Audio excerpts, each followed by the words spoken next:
Dallas Cowboys training camp in Oxnard still 2 months away, but as Tuesday's OTAs approach here in Frisco, I think there's a great deal of 53-man roster clarity already, especially on offense. Mike Fisher reporting from Frisco, home of the Dallas Cowboys. In fact, I'm going to argue that there might just be 3 major position battles to be waged on offense, period, and only one of those for a starting job. Let's do our educated guesses at the offensive side of the 43. And again, it's early, but never too early to have this kind of fun. Educated guesses, and then the 3 battles folded in. Quarterback and battle number 1. Dak Prescott is the starter. And then Garrett Gilbert, Cooper Rush, and Ben DiNucci all in the building. I think probably in that order. And they might be competing for just one backup job, and maybe none of them win it.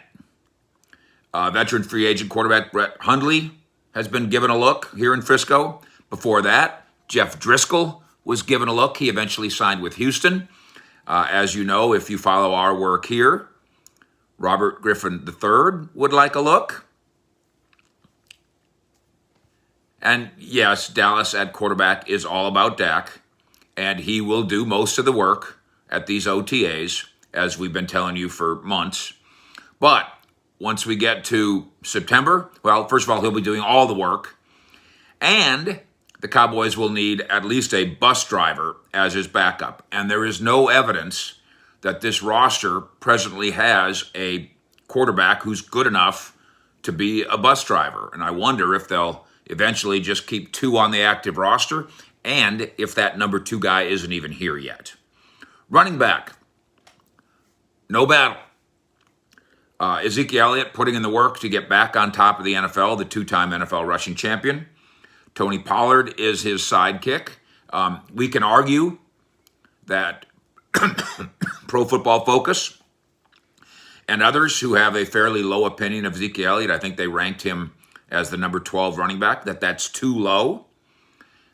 We can argue, and I will do a report on this for you, that when you look at that list of 12, maybe it's not as disrespectful as an Ezekiel Elliott fan would initially think. Tony Pollard obviously is his sidekick, and maybe somebody who gets a few more touches this year. When Pollard was allowed last year to play, you'll remember the San Francisco game and the win over the 49ers in particular, his explosiveness gave Dallas a little bit of a different feature on offense.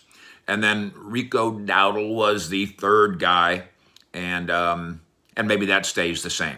I don't know that there's a big need for a fullback, not in the way the Cowboys do it and not in the way offenses do it now. Wide receiver, and this would be battle number 2. So I can see 6 guys making it. Amari Cooper, of course. CeeDee Lamb, of course. Michael Gallup, of course. And yes, it's worth noting, final year of his contract, $2.44 million, and the trade rumors will not go away. They probably should, but they won't. Cedric Wilson is the returning number 4 guy, and he's valued here. Special teams and more. Noah Brown, big body, Ohio State. He's been here, it seems like forever. Hasn't really accomplished much. And now along comes the 6'4" Stanford rookie, Simi Fehoko, who gets the message from Dak Prescott saying, come on in here, we're going to light up the league. I don't blame Simi for thinking, wow, that Dak Prescott knows who I am. And I don't blame Cowboys Nation for thinking, wow, Dak Prescott included him, the 6'4" rookie, in a light up the league concept. Hey, interesting. And it is at least that. The first 3 guys will again shoot for 1,000 yards times 3. And obviously there will be competition among them. That's part of the fun. Amari, Lamb, Gallup. But I would say it's the possible rise of Fehoko that is intriguing. He talks openly about wanting to be the best receiver in this draft class and more. The process is going to have to start with him becoming better than Noah Brown and pushing up from there. Tight end, no battle. Blake Jarwin comes back from injury, provides Dak with a downfield weapon. That obviously was never allowed to happen last year because of the injury. Dalton Schultz, the Cowboys waited and wondered, and they finally got it, pressed into service last year, and emerged as a very capable helper. 63 catches, 600 yards, 4 touchdowns. And they've added the newcomer veteran Jeremy Sprinkle, comes over from Washington. That's probably your third tight end backup blocker. And then offensive line, which might be the most interesting of all in terms of offensive position group decisions and battles. First 4 are easy. Tyron Smith, Lyle Collins. Those are your tackles, left and right. Zach Martin is your right guard. No problems there. I know a lot of people outside the building keep questioning this, but there's no question inside the building. Tyler Biadasz is the center, second-year guy. They think he was just fine last year. But then it gets interesting. Connor Williams has been a somewhat maligned fixture at left guard. Dallas wants to get better there. Maybe Connor Williams will become a better player, and that'll be that. But can Connor McGovern play left guard and be better? And if McGovern wins that job, then Williams becomes not only the backup at both guard spots, which would be a good thing.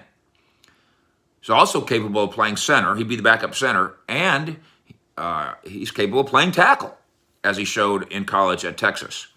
So if Connor Williams doesn't get the first team job, he is the ultimate utility offensive lineman, and that's fine. If Williams is a backup, does Dallas need the 35-year-old backup tackle that they signed over from Buffalo, Ty Nsekhe?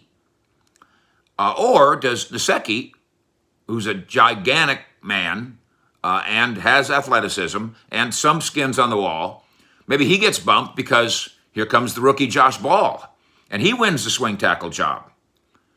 Brandon Knight is still here with position flex. Terrence Steele has fans on the coaching staff. He's still here. Here comes 7th-round rookie Matt Farniok, another utility guy. I know some people said, what about Joe Looney? He just doesn't factor into this. Joe Looney's future, first of all, somebody should probably sign him. But Joe Looney's future here could depend on whether or not Connor Williams wins the job. But right now, Joe Looney not on the roster, not a factor. The Cowboys could keep 10 or 11 offensive linemen, but who and where? They're going to need these OTAs this week. They're going to need these 2 months, and they're going to need training camp to help them decide. Read more about what we're doing inside the Star this week with OTAs and the rest at CowboysSI.com. Thank you for subscribing to what we do. Please spread the word and tell your Cowboys Nation friends. Straight dope, no baloney. Fish out.